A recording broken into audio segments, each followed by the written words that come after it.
Years, all these freaking years, I've been saying Greg's last name wrong. I thought it was Greg Raposo, but it's not. This is how you say it.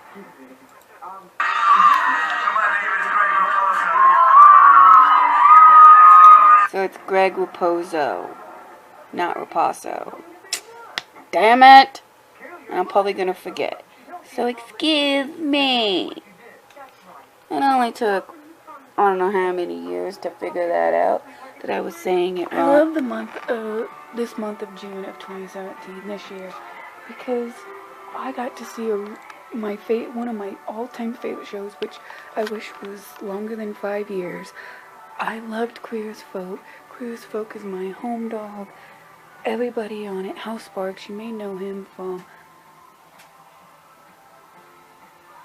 I Love the 90s, I Love the 80s, to his Disney XD shows that he's on, everything that, he does. If you don't know the characters, if you don't know the show, look it up. It's awesome. Watch it on Showtime. If you have DirecTV, it's on demand now, so go watch it. It's the best show ever. Buy the DVDs. I kid you not, when the show was coming out, I bought my collection for like $80 each. No joke. But you can probably get them cheaper now. $80 was a lot of money for me, but it was worth it because Queer as Folk is the bomb. Having Babylon is the bomb. The show still makes me cry when people died on the show, or people moved away, or people got hurt. The show still got me crying in my eyes, like it's the first time I've seen the show. I will always watch this rerun. Every time they have the rerun on Showtime, I will always watch it. This whole month of June, they had marathon. Every single weekend. They would do season 1, the first half, on Saturday, the second half on Sunday.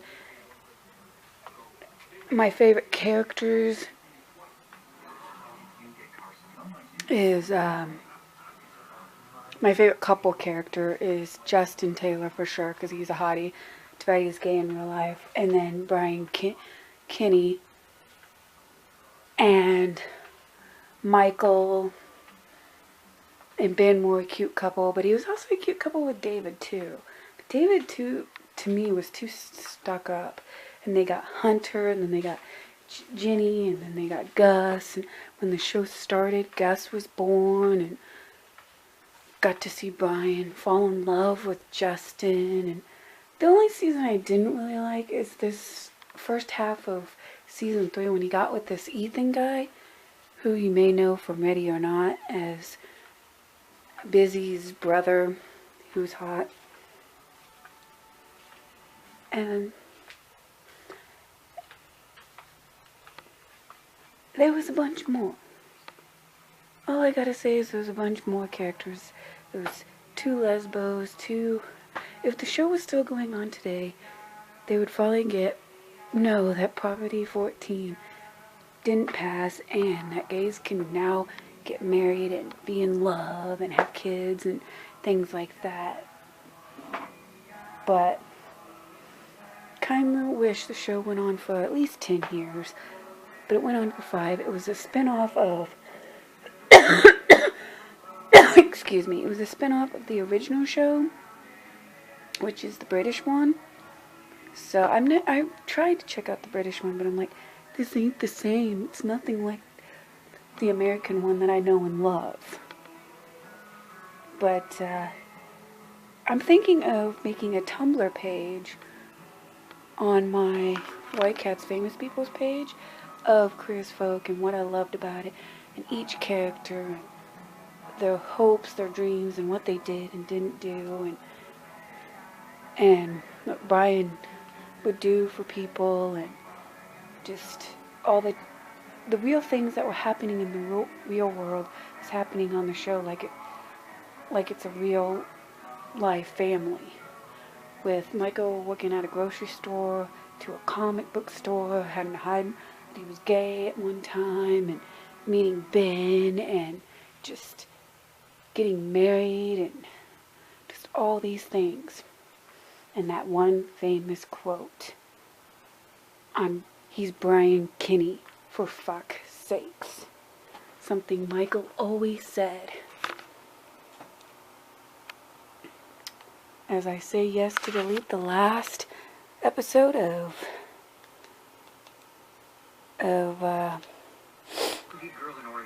whoops. God damn it.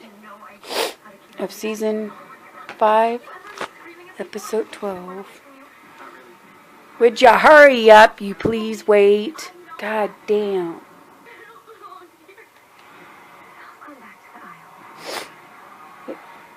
It ended in 2005, and now it's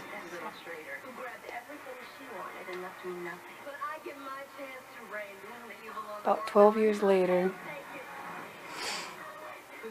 If I did the math right. It's time for me to say bye-bye. But, like I said, on demand, they have all the other episodes. See right there. So I'm going to say bye. Miss ya. It ended on July 31st, 2015. So, I love that show, and I always will love that show. But I do miss it and wish it was back on TV again.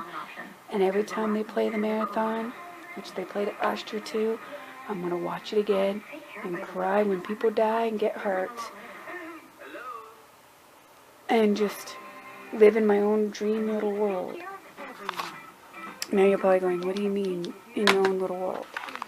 Well, in my dream little world, if I was an actor and I was on Queer as Folk, I would be a counselor I'd be a new counselor at Justin Taylor's school, and I would only stay there until he graduated because I didn't like how people were treating him, and he would be off in La La Land. I would have known Ethan from a different school that I used to work at, but I got fired because I was in love with this Taylor guy, and when I got this new job, I let them know, and they were cool with it. And then he met my best friend Brian and Michael and Lindsay, who I went to school with. I met me, Emmett, and Michael were best friends since kindergarten. That's where we met. Me and Emmett were besties and always got along. We always went to Babylon, had a great time. I worked at Babylon. I would take pictures at Babylon for people, and then they would buy copies from me, and that was my night job. And then I'd get pregnant twice with Justin Taylor's babies, and he'd still be wanting to get with Brian. And I knew Brian and Lizzie since I was in 2nd grade, and we all just became best friends. And then the day Babylon is gone forever, before it comes back, it gets sad because people don't go to Babylon much anymore. They go to Poppers, and Babylon is just a cool club place. And if you want to check out Babylon, you can.